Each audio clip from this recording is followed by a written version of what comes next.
Hay personas que el mundo recuerda por lo que hicieron en un momento, que toda una vida, con sus propias dimensiones y sus propias historias y sus propias complejidades, queda reducida a ese momento, que el mundo las mira exclusivamente a través del lente de ese acto, y que todo lo que existía antes de él y todo lo que ha existido después de él queda en la sombra de algo que es demasiado grande para que el resto pueda asomar con la misma claridad. Yolanda Saldívar es una de esas personas. El mundo la recuerda por el 31 de marzo de 1995. Por lo que ocurrió en esa habitación del Days Inn de Corpus Christi. Por lo que ese día hizo con una vida que era de las más extraordinarias que había producido la música latina en el siglo XX. Eso es lo que sabe el mundo.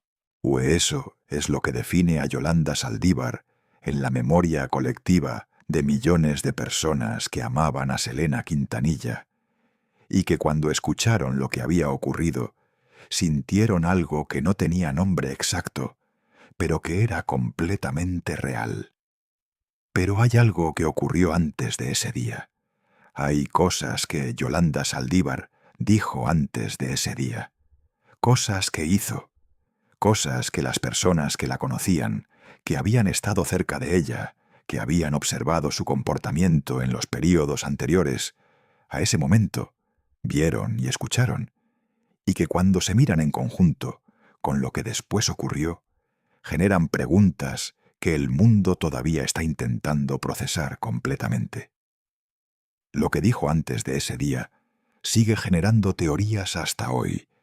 Ese es el hecho que da forma a esta historia, que hay palabras y comportamientos y patrones que existieron antes del 31 de marzo y que cuando se examinan con honestidad y con la atención que merecen, dicen algo que la versión oficial no siempre captura completamente, que abren dimensiones de esta historia que el proceso judicial cerró de cierta manera, pero que la comprensión humana de lo que realmente ocurrió no ha cerrado del todo.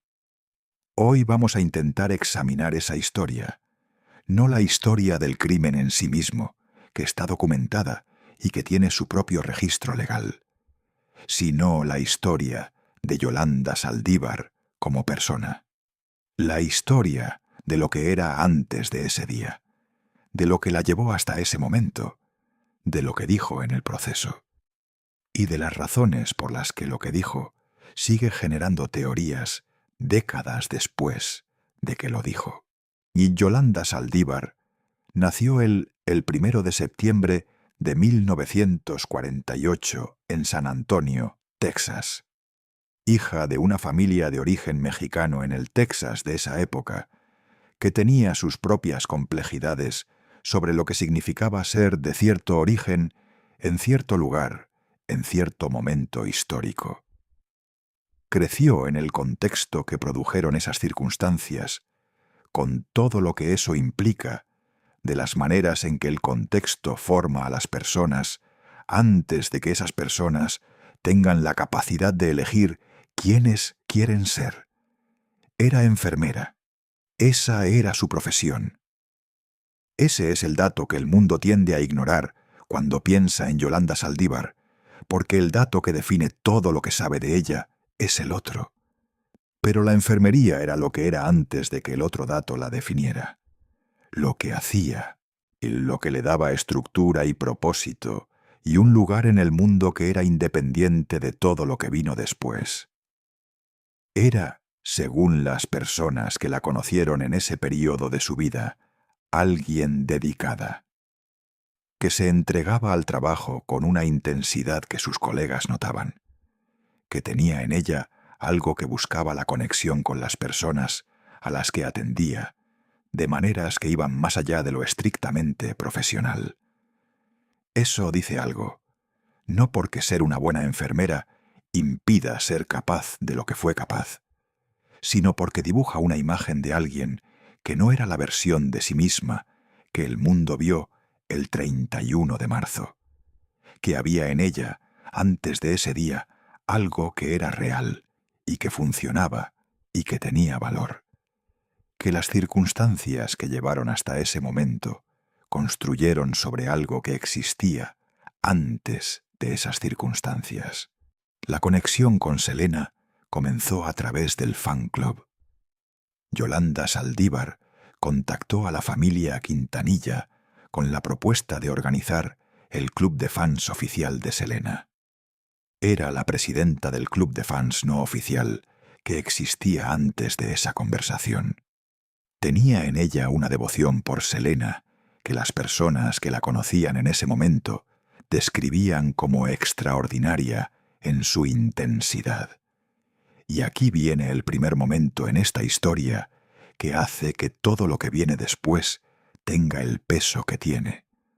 Porque esa devoción, que en la superficie tenía la forma del amor genuino que una fan puede tener por el artista que admira, tenía características que cuando se observan retrospectivamente no son completamente las características de la devoción ordinaria, que eran más intensas, más específicas, o que tenían en ellas algo que iba más allá de la admiración por el trabajo de Selena, y que entraban en un territorio que es más difícil de nombrar con precisión, pero que es completamente reconocible cuando se describe.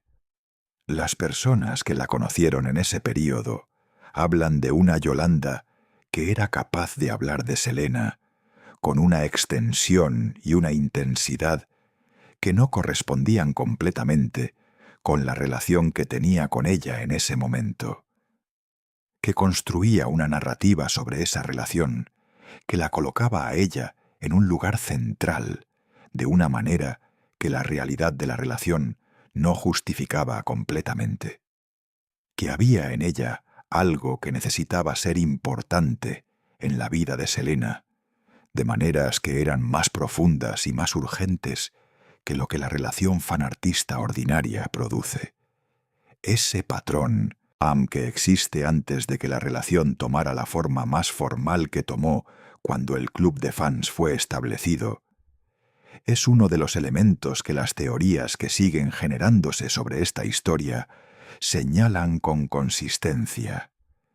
Que había algo en Yolanda, antes de que tuviera acceso real a Selena, que ya anunciaba algo sobre la naturaleza de lo que esa relación sería cuando el acceso existiera.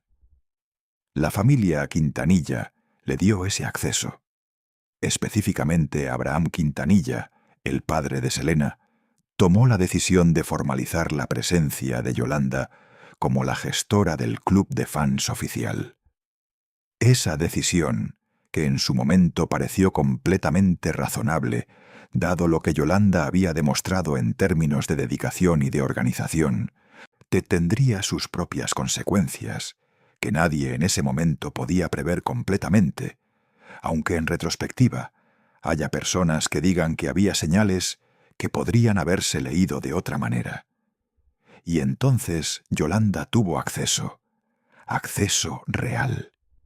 No el acceso del afán que ve al artista desde lejos, sino el acceso de alguien que tiene una función dentro de la estructura que rodea a ese artista, que puede acercarse, que puede hablar, que puede construir una relación que es diferente de la que existía antes de que el acceso existiera.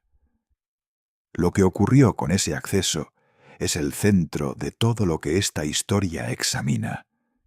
Selena, que tenía en ella esa generosidad de la que se habla en todos los relatos de las personas que la conocieron, no trató a Yolanda simplemente como una empleada. La trató como alguien que importaba, como alguien cuya presencia en su vida tenía un valor que iba más allá de la función. Y eso, que era completamente genuino de parte de Selena, porque era la manera en que ella se relacionaba con las personas que eran parte de su mundo, tuvo el efecto de intensificar algo en Yolanda que ya era intenso. Se habla de los años que siguieron al establecimiento de la relación formal, como años en que las personas que observaban la dinámica entre Yolanda y Selena notaban algo. Que Yolanda había pasado de ser alguien que gestionaba el club de fans a ser algo más difícil de definir. Que había en ella una manera de hablar de Selena, de referirse a ella, de posicionarse en relación a ella, que tenía características que no eran completamente las de una empleada, o incluso las de una amiga. Había una posesividad. Esa es la palabra que más consistentemente aparece en los relatos de las personas que observaron esa dinámica desde cerca. Una manera de entender la relación con Selena que implicaba un sentido de propiedad sobre esa relación que no correspondía con la naturaleza real de lo que existía entre ellas, que reaccionaba de cierta manera cuando el acceso que tenía era amenazado o percibido como amenazado, que hacía cosas que tenían sentido dentro de la lógica de esa posesividad, aunque no tuvieran sentido en ningún otro marco. Lo que dijo antes de ese día, las palabras específicas que están en el registro de las personas que la escucharon en el período previo al 31 de marzo, incluyen declaraciones que cuando se miran con honestidad, dicen algo sobre el estado en que se encontraba.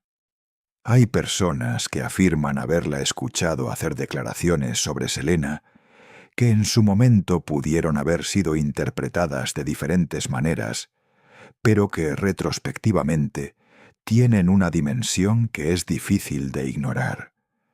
Se dice que hizo declaraciones sobre el nivel de importancia que Selena tenía en su vida, de maneras que iban más allá de lo que cualquier relación profesional podría justificar.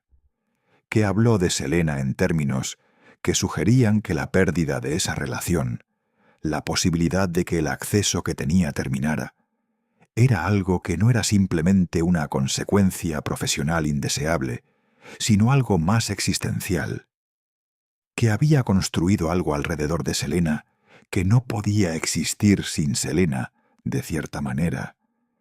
Y luego estaban las acusaciones, las de malversación de fondos que Abraham Quintanilla había comenzado a investigar y que eventualmente llevaron a la confrontación que llevó al 31 de marzo. Las evidencias de que el dinero que debería haber ido a ciertos lugares no había ido completamente a esos lugares. Las irregularidades en los registros del negocio que Yolanda gestionaba. Esas acusaciones son parte del registro documentado. No forman parte del territorio de lo que se dice sin poder confirmarse completamente. Son parte de lo que el proceso judicial estableció de manera suficientemente clara. Lo que sí forma parte del territorio más especulativo es la pregunta sobre por qué. Sobre qué llevó a Yolanda a hacer lo que hizo con los fondos que gestionaba. Sobre si esa malversación era de un tipo específico que tuviera su propia lógica, que el proceso judicial no exploró completamente en todos sus ángulos. Sobre si lo que tomó era parte de la manera en que estaba construyendo algo alrededor de Selena, de maneras que el mundo exterior no alcanzaba a ver completamente. Y luego, el 31 de marzo. Selena fue a esa habitación de hotel. Fue a confrontar a Yolanda sobre las acusaciones, a decirle lo que tenía que decirle sobre lo que había descubierto. Y lo que ocurrió en esa habitación es algo que solo Yolanda Saldívar puede saber completamente, porque es la única persona que sobrevivió para contarlo. Lo que Yolanda dijo sobre lo que ocurrió en esa habitación es parte de lo que sigue generando teorías. No porque su versión sea completamente inverosímil, o así no, porque tiene características que las personas que la examinan con atención señalan. Que hay momentos en ella que no corresponden completamente con lo que la evidencia física estableció. Que hay aspectos del relato que son difíciles de cuadrar con la cronología que se reconstruyó. y que hay partes que no están completamente disponibles en ningún relato, porque pertenecen al espacio que sólo Yolanda puede iluminar.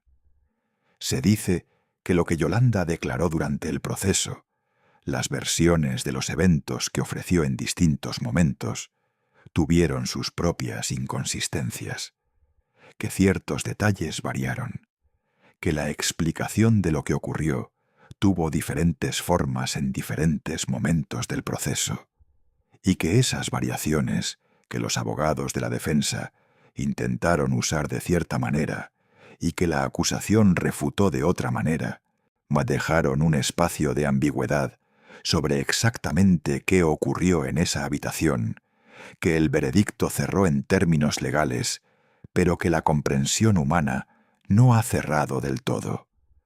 Hay personas que sostienen versiones de lo que ocurrió ese día que son diferentes de la versión que el proceso judicial estableció, que no niegan el hecho de que Yolanda disparó, ni niegan que Selena murió como resultado de ese disparo, sino que sugieren que la narrativa de lo que llevó a ese momento, de qué estaba en la mente de Yolanda, de qué ocurrió en los momentos inmediatamente anteriores al disparo, es más complicada de lo que la narrativa del asesinato premeditado y deliberado captura completamente.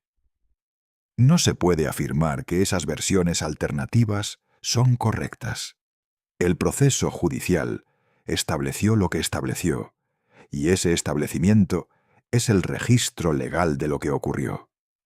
Pero las teorías que siguen generándose sobre esta historia no son necesariamente teorías que contradicen los hechos legalmente establecidos. Son teorías sobre el contexto, sobre lo que estaba ocurriendo en Yolanda, sobre la naturaleza de lo que había construido alrededor de Selena, sobre si lo que ocurrió el 31 de marzo fue completamente premeditado, de la manera que el veredicto implica, o si fue el resultado de algo más que la premeditación ordinaria, aunque el resultado fuera el mismo. Yolanda Saldívar fue condenada y sentenciada a cadena perpetua. Ha permanecido en prisión desde entonces y ha hablado en distintas ocasiones a lo largo de los años, de manera que sus palabras en esos contextos han alimentado exactamente las teorías que esta historia examina. Ha dicho cosas que las personas que las escuchan interpretan de maneras diferentes según el marco que usan para interpretarlas. Ha expresado remordimiento. Eso es parte de lo que ha dicho. Pero las personas que examinan ese remordimiento con atención señalan que tiene características que lo distinguen del remordimiento que esperarían encontrar en la versión más simple de lo que ocurrió. ¿Qué es el remordimiento de alguien que está procesando algo que es más complicado que simplemente haber hecho daño deliberadamente a alguien? Que hay en él una dimensión de confusión sobre lo que ocurrió, sobre cómo llegó a ese punto, sobre cómo algo que tenía cierta forma en su mente se convirtió en lo que se convirtió, que es de las que no se generan en la mente ordinaria, que planifica un crimen de manera completamente calculada. Esa observación, que puede interpretarse de maneras completamente diferentes según quién la haga y desde qué posición, es parte de lo que sigue generando teorías. Que hay algo en la manera en que Yolanda habla de lo que ocurrió que no cierra completamente la comprensión de lo que realmente estaba en su mente ese día. Las teorías más extremas van desde las que sugieren que el disparo fue accidental, hasta las que sugieren que había personas, además de Yolanda, que tenían interés en lo que ocurrió ese día, y que la versión que quedó en el registro judicial no captura completamente esa dimensión. Esas teorías más extremas no tienen respaldo en la evidencia que existe y merecen ser tratadas con la precaución que requieren.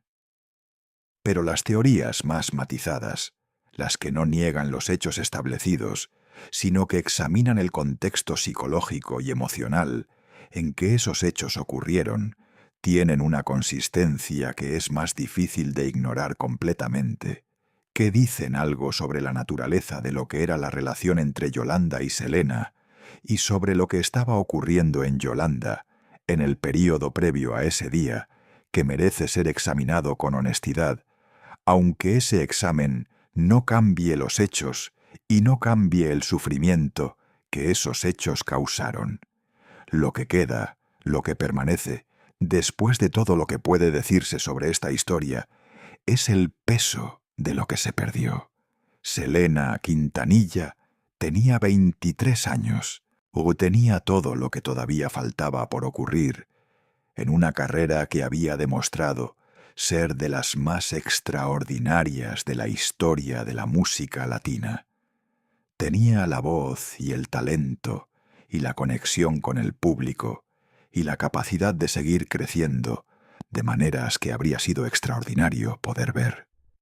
Y Yolanda Saldívar, que construyó su vida alrededor de esa voz y de esa persona de maneras que el mundo no siempre comprende completamente, terminó siendo la persona que impidió que todo eso siguiera ocurriendo, por razones que el proceso judicial estableció de cierta manera, y por razones que las personas que siguen pensando en esta historia piensan que son más complicadas que esa manera, aunque no tengan certeza completa sobre exactamente en qué dirección es más complicado.